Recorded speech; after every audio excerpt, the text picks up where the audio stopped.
sortie de l'église en musique pour les anciens combattants et le cortège officiel. Direction le monument aux morts de la Reims.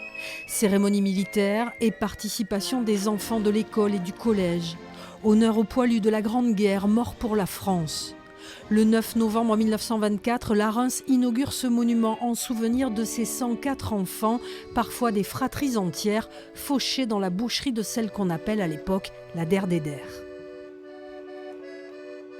Quand il a été construit et inauguré en 1924, en hommage à tous ces disparus larençois, des poilus de 18 à 25 ans en moyenne. Le maire et son conseil municipal de l'époque ont compris la douleur. Et comprenant la douleur, ils se sont dit « nous devons faire quelque chose ». C'est ce monument.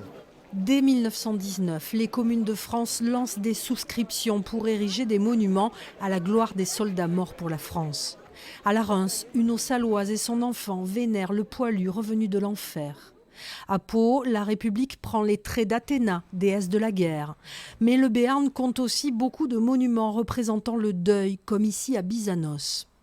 En Béarn, on a une spécificité qui est celle de montrer l'absence des gens qui sont morts, montrer les victimes, montrer par exemple les femmes qui sont veuves, les enfants qui sont orphelins, etc. C'est le cas, on est à la limite du Béarn, c'est-à-dire à Salis, à Montléon, c'est le cas. Mais ici aussi, à Bizanos, on voit que c'est souvent le cas. Le 11 novembre et le 8 mai sont des occasions pour se repencher sur l'histoire de nos communes. Des cérémonies comme celle de la Reims hier soir permettent de se souvenir du sacrifice de générations entières pour la République française.